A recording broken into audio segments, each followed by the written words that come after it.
Today we're going to be going over overcoming objections. Uh, this is something that I was thinking a lot about this last week and the week prior. I kind of feel like there's a lot of agents out there that they're out there working. They're out there working their leads, and they're able to make sales when the sales are pretty easy. I mean, I'm talking about like laydowns where anybody could show up and that person's just ready to take out a policy. I mean, you run into that. You can kind of tell even when you're in a house, you can kind of tell when you're kind of in one of those cases. Those are easy. Everybody's going to write those, but I wanted to put together a training to help those that when they run into certain situations, certain scenarios in a home where maybe a objection comes up and they just don't know how to handle it. I mean, they jump up, they walk out of the house without a sale. And I mean, you can be losing a lot of money if you just don't know what to say when certain objections come up. So I never really see a whole lot of training that kind of goes over this stuff. And I just thought it'd be good to kind of put something together. I actually have a guest on with me today too, by the name of Chris Smith. I'll let him tell you guys a little bit about himself, but I thought that there would be no better person to kind of have on here with me today because he's a producer who's been in the business a while and he writes a lot of business. So I'm sure he's run into all of these objections at some point. So I just kind of like to see how he handles these objections compared to kind of how I would handle them. So, and I'm going to go ahead and ask to unmute you, Chris. Hey, how's it going? Hey, good. How you doing, Chris? All is well. I found a quiet spot amidst the chaos of a Monday to be able to come spend some time with you guys, and I appreciate the invitation. Hey, sure. Thanks for coming on. Would you mind maybe taking a minute to kind of tell everybody who you are and kind of where you are in the business? Yeah, so I've been in the final expense business for a little bit over 7 years. Was a paramedic for 10 years prior to that, and kind of stumbled into the business because a family member was previous to me successful, and I just did exactly what he was doing. You know, buy my leads, ground and pound, work until I wrote my goal, and do the exact same thing a week after that, and the week after that. And before you know it, if you just look up after a few years, you found exactly where you wanted to be, you know, provided for my family and such. When it comes to the business and objections, I just find that people get wrapped up in the micro and forget the macro. Like, you're not going to get in every home. You're not going to overcome every objection. But like Adam said, if you're equipped to handle these, you'll be able to make those mid-range and those high-level sales and be more profitable than most agents out there. Yeah, exactly. So I'm going to just kind of go through the list and I can kind of explain how I would handle it. And we can maybe just kind of go back and forth with it. Yeah, absolutely. So again, this is just a list. I came up with about a dozen different objections that are pretty common that, I mean, if you're out there on a regular basis, that you're going to run into these, I'd say probably every day. If you get in at least a few houses. I mean, this is the most common one of all. And to me, this is an objection that the whole, I have to think about it sort of thing to me is nothing more than the person trying to get you out of the house. Everything sounds good, but I have to think about it and get back to you. And to me, I just kind of feel like there's usually probably some sort of underlying real objection behind that. In most cases, I feel like when they tell me they got to think about it, a lot of times it's about the money. And it could just be that they don't have the money right now. And the great thing about the products with final expense and that is that we don't need the money up front. If we want to set that draft date for the future, that's fine. We can take the initial draft, you know, up to 30 days out. So that's kind of usually how I handle it. I'll usually ask them, well, that's fine. Is it now? I'll usually just ask them straight up. Is it about the money? Because if it is about the money, I don't need any money today. I mean, we can get it started. We can make sure you get approved. And when do you usually get paid is usually how I handle it. When do you usually get paid? They'll tell me the date and I'll say, that's fine. You know, we can just set it up for that date. And to me, that usually works. Because I don't know. I just kind of feel like 9 times out of 10, it's usually about the money. What do you think, Chris?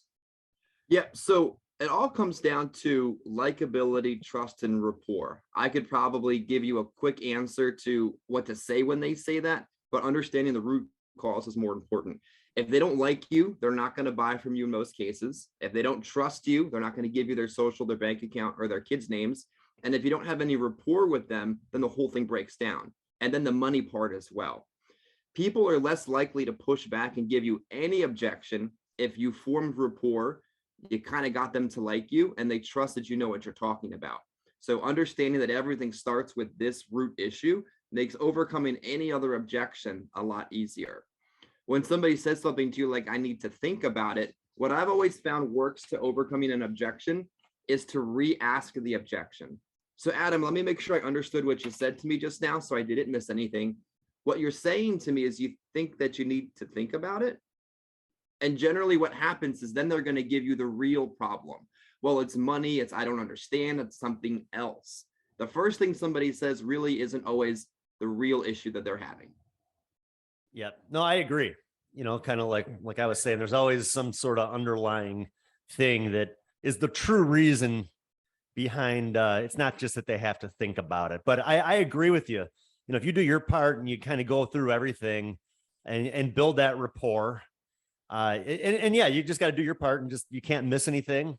I'm pretty, out in the field, I'm pretty detailed. I don't really leave much out. So when it gets to the end, they tell me they got to think about it. Well, what exactly do you have to think about? And yeah, usually I like how you do it though, how you kind of reverse it and you ask that question back to them, because then it kind of makes them think a little bit too. I like that. Next one would be, I don't want anyone getting into my bank account for anything. How do you handle that, Chris? Yep. Again, I'll give you the root reason to understand it and then how to overcome it. If we reframe objections as more questions, we get in a better mindset ourselves. I think when you're thinking that it's an objection, you start to get hostile, your blood pressure goes up, you start to sweat awkwardly in the presentation, and you don't know what to do. But if you realize that objection is oftentimes a buying question, it makes it easier for you to keep your composure. Like if you're this far into the presentation, you're talking bank information, you've gotten to the end. They trust you, they like you, they picked out a plan, they're ready to purchase. This isn't an objection, it's simply a question. So when somebody gives me the bank objection, there's a couple different ways I like to handle it. Depending on your style and your rapport, it really depends up to you. Because you can't be me, you can't be Adam, you can be yourself. So here's a couple different ways you can handle it. You could just tell them no. Like, honestly, if you're in a command position, you're authoritative, you are in rapport, you can say, Adam, I'm sorry, we don't offer it that way. And then that's one way. The second way, a little bit more nuanced, you can tell them a story. Tell them a story about the time somebody got sick, they went to the hospital, they didn't mail it in, and they died without insurance. Easy story, I'm sure we could all tell. Or if you're in rapport and you think maybe an explanation is best, simply explain to them, Ms. Johnson, there's nobody in the office to take your payment, open it out of an envelope and take it to the bank and deposit it. It just doesn't work that way anymore. And here's how we take care of it. So also when it comes to objections, don't over explain the point. If you talk too much, they're going to forget everything that you're talking about anyway, and it won't do any good. So give them a simple answer, a simple explanation, a simple way to overcome it, and don't overcomplicate your answer. Yeah, that's good. Yeah, and I usually do tell a story, or I kind of like to paint a picture. So I'll always say, I always look at worst case scenario. Mrs. Jones, let's look at like worst case scenario. Let's just say that you were sending in your payment every month and you got sick and you ended up in the hospital. And we don't know if you're going to make it out of the hospital. And at that time, your family's not thinking about your bills and all that. They're just caring about you. So what happens though, if you got out of the hospital and maybe you lost your insurance because nobody was around to pay it, and now you're not in good enough health to be able to even get it again? If we were just taking that payment each month directly from the bank when you get paid, you wouldn't have to worry about that sort of thing. And I'll usually bring up too, like, I understand like a cable bill, things like that just are not as important as your life. This is something you want to make sure is always paid no matter what. So But that's how I handle it. Usually it seems to work pretty well, but I don't run into the bank situation or the bank objection nearly as much as I used to. I mean, again, I've been doing this since like 2003. So, I mean, back then, less bills were being paid that way. And now most bills are being paid automatically. So it's more common practice now. I don't run into it a whole lot. You still will. But to me, it's just, again, I think kind of like what Chris said too, it could be more of a rapport thing too, and a trust thing. We need to make sure they trust us enough to provide us with that information. So, Adam, I also think it's important, not to take you off script, is no, to you're draw fine. good parallels and stop bad parallels. If somebody says to you, well, that's kind of how I pay my cell phone bill anyway, perfect, Ms. Johnson, this is just like that. But when they draw a bad parallel, you can't allow them to go down that path. When they say, well, the one time I gave the cable company my information and then they charged me too much. Wrong parallel. Ms. Johnson, this is not like Comcast. This is a state regulated and licensed company. We operate a lot differently than that. So allow them to draw good examples and don't allow them to connect bad examples. Awesome. I like it. I thought it was free. I mean, I usually just say, well, you know, the information is free. I'm already here, so why don't we just take a few minutes to go over it? It's not free, and they know it. Like, let's be real with each other. These people are seniors. They're 50 to 89 years old. They're older than me, twice my age. They know it's not free. I know it's not free. They're just BSing you at this point. You can choose to explain it to them, or you could also choose to give it to them straight. You know, obviously insurance isn't free. I can find the best program available for you, but you and I both know that's not how this works. But the root cause is this worked on the last person that sat with them. You're not the first final expense agent to have ever sat with this person. Don't fool yourself into thinking that. You're probably the first this month, but they've had plenty of people through their homes before. And what they're saying worked on the last person, and they're trying to see if it's going to work on you. Objections are often stall tactics that worked on other salespeople before. They're smoke screens to the root issue. So they thought if they say this, you would go away, but you're not going to go away because you're there to take care of them. Exactly. Yep, you're right. You know, that they'll say anything to try to get you to walk away. And you just got to keep control. You got to stay in control. And yeah, makes a lot of sense. I already have that. You already have what exactly, Adam? Well, whatever this is, I already have that. That's okay. This is actually the new information, the new fall 2022 information that you're entitled to here in the state of Illinois. You may have had the old program or the old information. I'm here to go over the new information with you. It really just takes a few minutes. Sounds good. And sometimes I'll even throw in there the policy review. You know, that's great, you know, but we've just found that there's a lot of plans out there that can be very misleading, and people think that they have something that's completely different than what they wanted. As a licensed agent in the state of Illinois, it's my job to make sure that what you have is a good plan and to see that it's something that you want. So, you know, why don't we just take 5 minutes? You can find your policy, and I'm an honest person. I'll let you know if it's a good plan or not. And if it's great, fine, you know, and I'll be on my way. But if I think that, you know, maybe it's not quite what you wanted, I'll be honest about that too. And maybe we can help you get a plan more to your liking. And a lot of times, think of it this way too. If you walked into a car dealership or you went to Macy's to get something, you went in there with some intent to purchase something, some minor interest.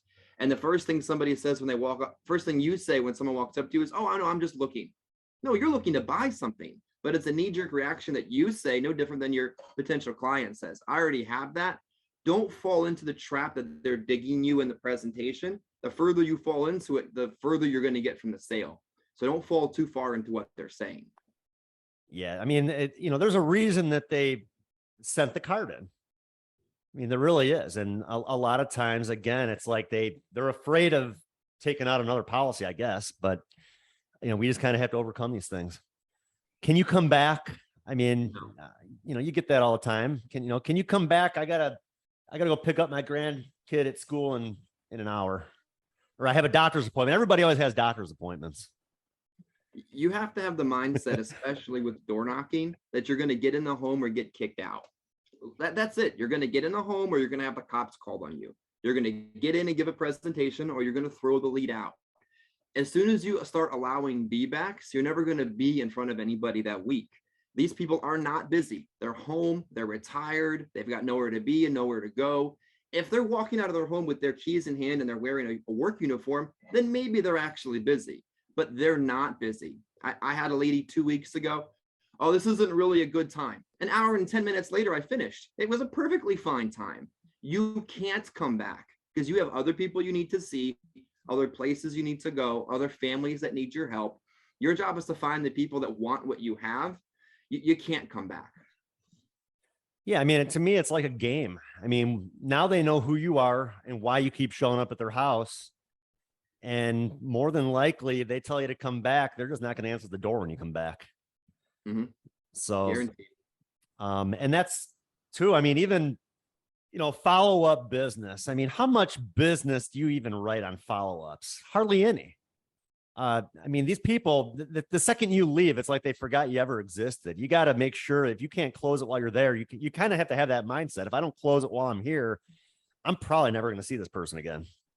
Mm-hmm. And when you're at the door and they say, can you come back? Again, just blow it off. No, I can't actually come back. It really doesn't take that long anyway. A few minutes and then I'll be out of your hair. So don't play too far into what they're saying, but have the mindset that you are not allowed to come back. Adam's not allowing you to come back.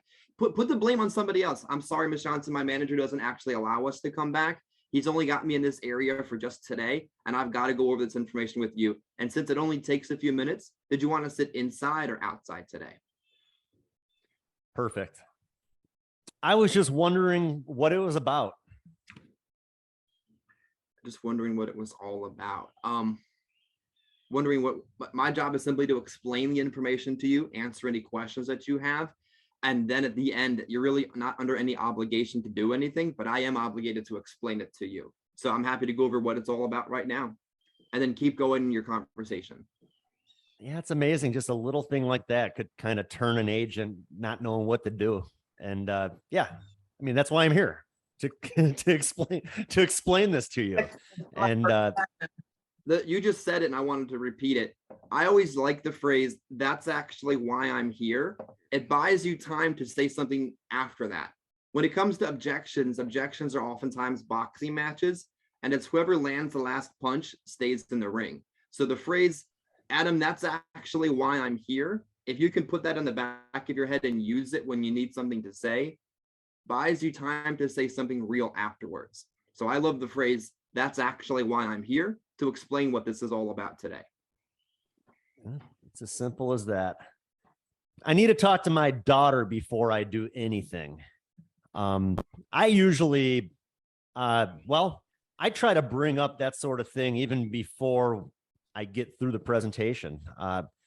That's kind of part of the beginning of the presentation. Sometimes, we'll mention, sometimes you need some people have like a payee, or sometimes people might have a power of attorney, or, do you have anybody that helps you with your business? I especially say this to people that are older, maybe someone who's 75 years old or older. There's a good possibility that maybe their daughter does help with a lot of their finances, and they're just not going to do anything without her being there.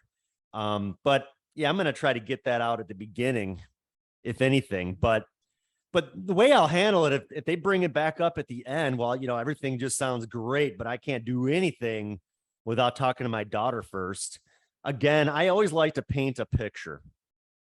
And I always say, well, that's great, but what's going to happen when you go and you talk to your daughter about this? For one thing, Mrs. Jones, your daughter, she does not want to think about the fact that someday you will not be here anymore.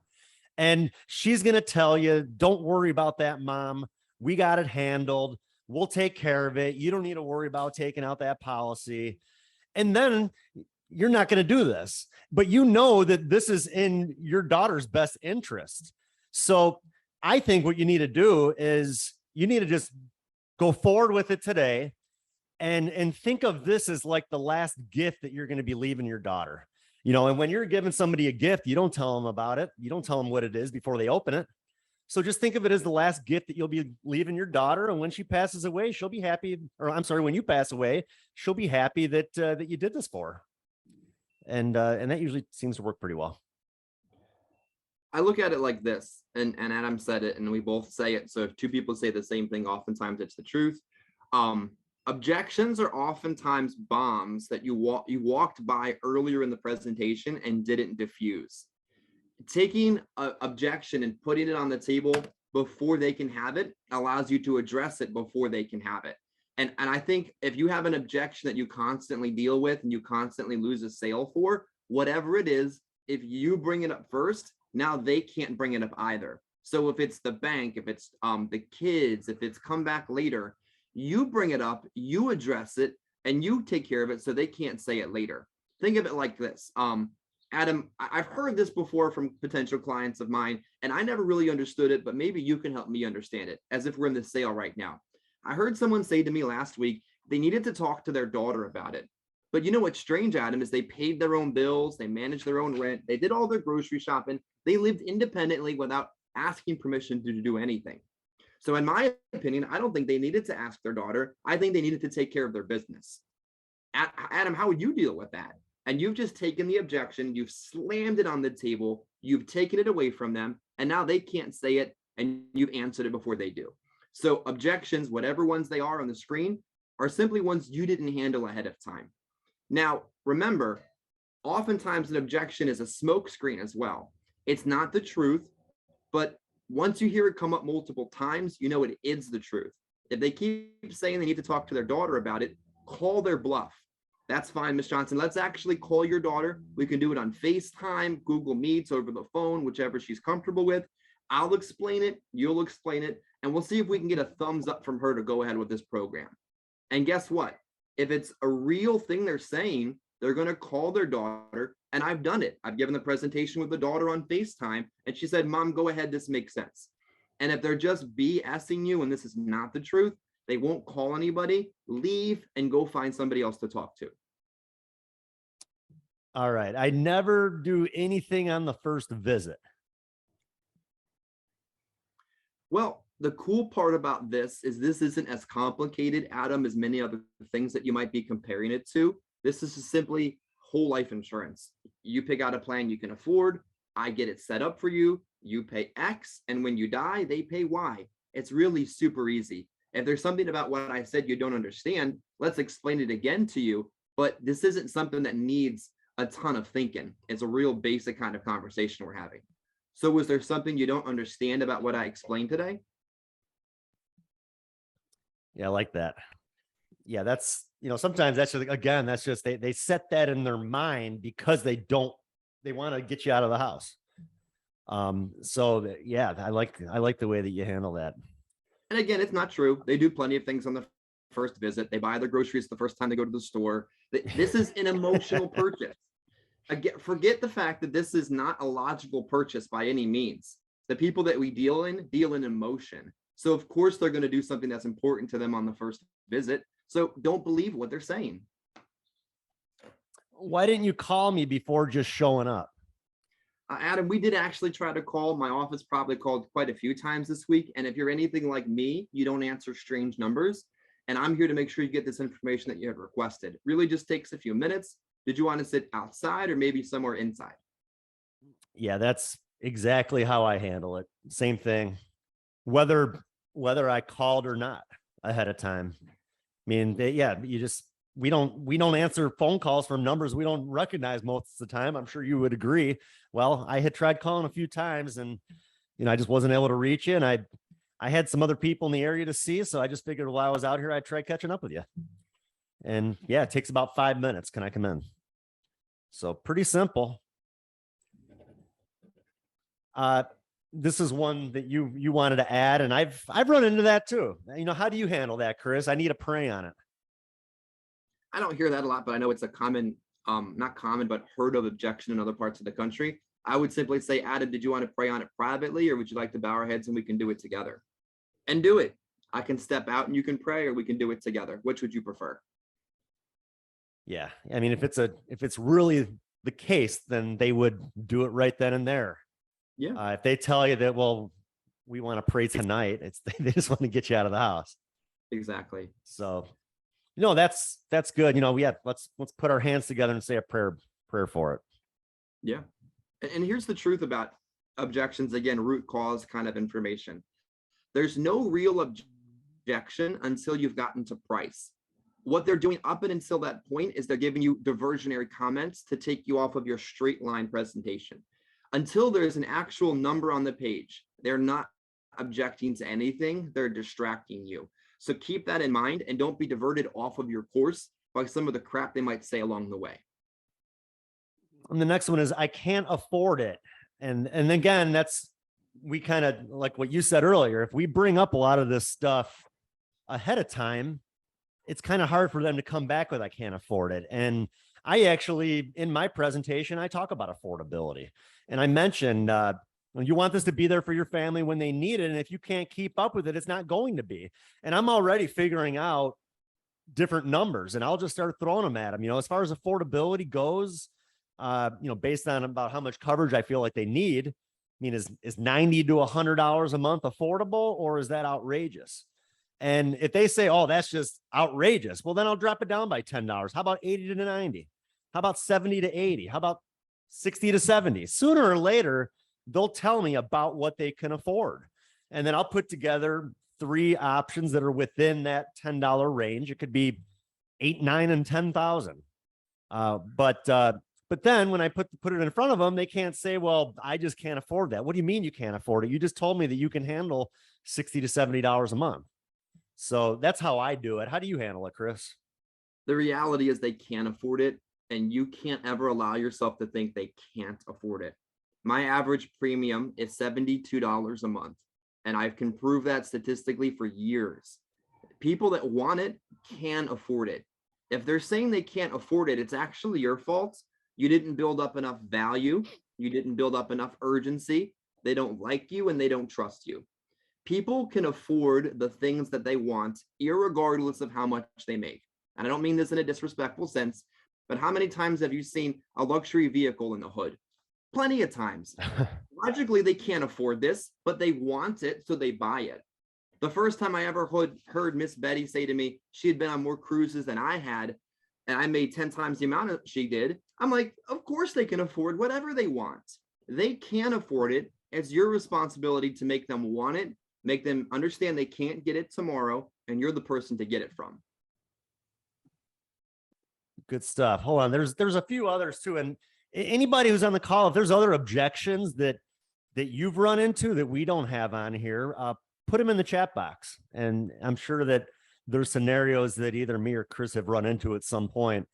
There's another one that I was thinking about, actually 2. One of them is, you ever run into people who you give them a quote and then they start doing the math and they're like, what do you mean $100 a month? I mean, if I pay into this for like 8 years, it's, I'm going to be paying more than what that's worth. I mean, why should I do that? Mm-hmm. And Adam, how do you know you're going to be alive in 8 years? Yeah, exactly. That's kind of what I say. And it's, to me, I just tell them, well, that's why it's insurance. I mean, if you passed away tomorrow, you're covered with that full benefit. Mm-hmm. You could also hit it to them straight in the face with honesty, depending on the age. Adam, you're honestly on the winning end of this math equation. You're more than likely not going to put in as much as they're going to put out based on your age and lifespan. And I mean that in a respectful sense. You're no spring chicken. You're 75. You take meds for diabetes. You smoke. Let's be real with each other. You're not going to live as long as they're going to put back out. So you're winning this equation. You just have to tell me which plan you prefer. Yep. And then another one is, I'm not going to pay into anything if I won't be covered for the first 2 years. The best way to answer that one is to explain it to them again. The good news is if you died tomorrow after we get this plan started of an accidental death, this plan pays out immediately the full benefit. And if you were to die of natural causes, everything that you put in will give back plus interest, and 10 times more interest than you would get in the bank. So again, Adam, you don't lose either way that you do it. The only way you lose is if you don't protect your family. Yeah. I mean, it's so funny because that's an objection that to me comes up a lot at the beginning, like before I even go over anything. Like I walk in the house, oh, if this was one of those plans where I can't be covered for the first 2 years, don't even go over it. And once you kind of go over it and you kind of build some rapport, you add some value, it's like they don't care as much about that. To me, it's a lot of it is just kind of how you explain it. And when you bring up the 2 years, if you bring it up too early, then yeah, maybe you'll walk out without a sale. A lot of times I don't even bring up the 2 years until the paperwork is done. Before I'm walking out of the door, I'll bring up the fact that they have congestive heart failure. I'm just so happy that we were able to cover you. Most companies aren't even going to insure you, but we just want to make sure you live a couple years. And even if anything happens to you within those first few years, your family's still getting back every dime you paid into it, plus 10% interest on your money. So, and that's kind of how I explain it. I never have anybody saying, oh, well, that's how it is, and just forget it. Mm-hmm. You make it out to be a good thing. Well, the good news, Adam, is we can actually get you covered when most of the companies I've looked at right here today can't even do anything for you. So this is a good thing. Secondly, I suspect that you'll live longer than 2 years. What do you think? You think you will too? Perfect. And if you can't lose, how is this a bad thing? And the other way to explain those type of situations is don't use the word 2 years. Yep. I prefer 24 months. Look at a car commercial today when you're at home. Do they ever say, finance your car for 8.5 years? God, no. Nobody would buy it. They say 72 months, 84 months. It's months. So it's how you say it that matters most. Of course, Adam, if that's a question you have today, this plan, how it works is that if you were to die of natural causes in the first 24 months, it sounds better, and it is still also the truth. Yeah. And don't use the term waiting period.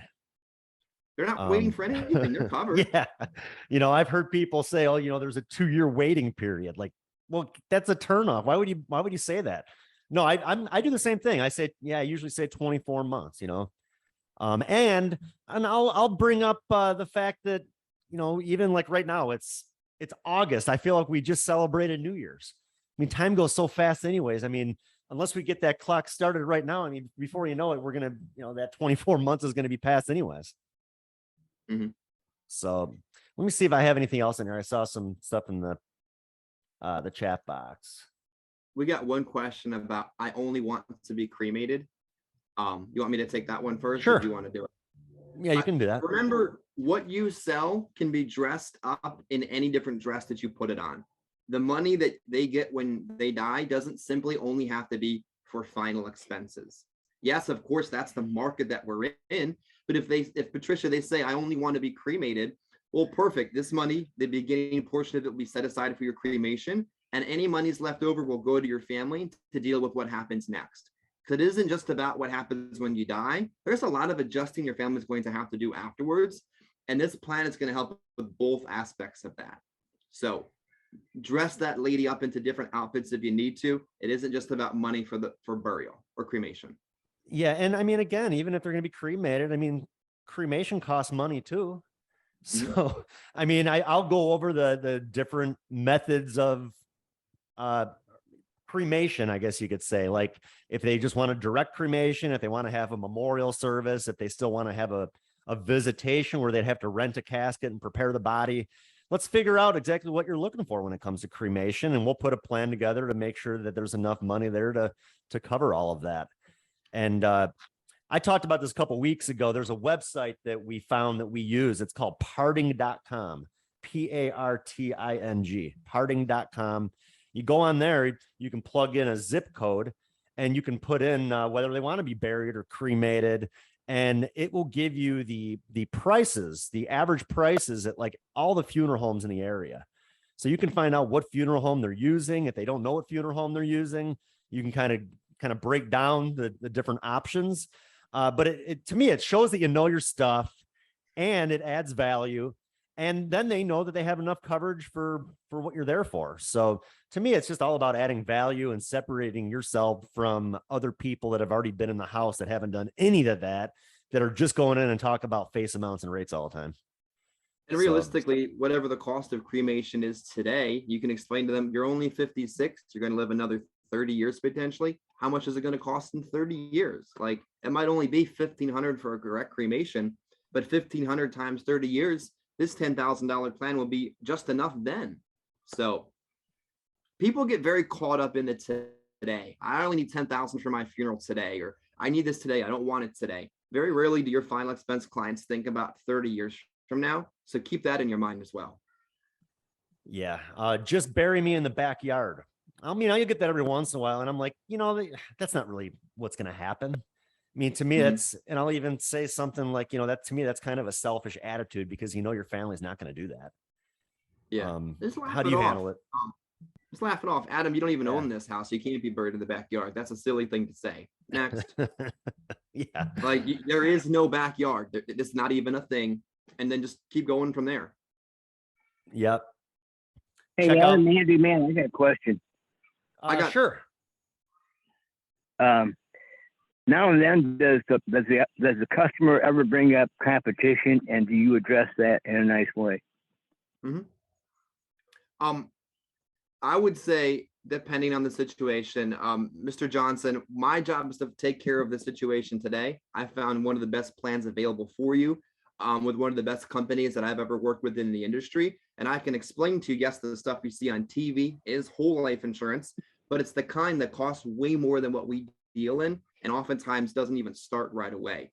A lot of the stuff that you see in the mail might look familiar to you, but oftentimes it's term life. It gets more expensive as you get older. And realistically, when you're dead and gone, do you want your family calling 1-800-INSURANCE to file the claim, or do you want them calling me to take care of all that hard work for them? So just explain away the competition and the stuff that they see very often, and it really won't be an issue past that. Good answer. Good answer. Thank you. Thank you. Sure. Yeah, I think it's good to educate yourself too with what else is out there, the different products, the different companies. The main ones that we run into, things through the mail, the AARP plan with New York Life. I mean, tons of people will bring that one up. That's a term policy where they're going to get cut off when they turn 80 years old. I mean, and they're not even covered for the first couple of years. So just things like that. It's good to know. Colonial Penn, another one you see on TV all the time. And it says right at the bottom of the screen, I'll even bring that up to the person. Well, did you see on that commercial, the bottom of the screen where it said limited benefits for the first 2 years? I mean, that means that regardless of your health, you're not fully covered for the first 2 years. So, it's good to know your competition. It's good to even print out literature. And I've even done that where I even have literature to show the people to, actually show them, we'll see this is that. And it shows right here, you are not fully covered for the first couple of years. I could see if you were in really bad health, but right now, I mean, you're in great health and I can cover you today. So why would you want to wait 2 years to be covered? I think it's also important to keep in mind, like the last point I'd want to make is your job is just to disposition all of your leads this week. It's to get in and to give a presentation and to get them to say yes or to get them to say no. That's all that matters. Have the mindset that this is the only opportunity you're ever going to have with that person. And it's your job and it's your duty to get that person from the point of procrastination to the point of purchase. And like Adam, I appreciate you being on my training this morning. The last thing I left with that group is pretty simple. You have a product that everybody is going to use. Most people in sales don't have that capacity. What you sell, everybody needs, and everyone's going to use if they own it. Your job is just to go out there and find the people that want it this week. It's simply a numbers game. You can be the best agent. You could be a brand new agent, but the agent that sees the most people this week will be the one that sells the most premium. Yeah, that's it. Yeah, it's just all about going out and seeing the people. And, yeah, I know we talked a little bit. I was on your call this morning, just kind of talking about that you can't fear failure. You can't be afraid to buy leads. And, I talked a little bit about winning mindset and the fact that you can't have any doubts. When you buy leads, you got to know going out there that you're going to make some sales. You can't focus on the what ifs. And, if you focus on winning and you know that you're going to make sales, I mean, you'll be in the business for a long time. I mean, like I always say, I've been doing this for almost 20 years. If it didn't work, I would have found something else to do by now. So, but thanks again. Hey, and Chris, thank you. Appreciate you coming on. I kind of like having different people's input and, Yeah, I mean, I think we handle things pretty similarly with a lot of the stuff, but yeah, it's nice to kind of see you know, another point of view. So thanks again. Appreciate your help with this, and I hope everybody out there. I hope y'all have a great week, and feel free to get in touch with me if you need anything. Thank you. All right, thanks a lot. Take care.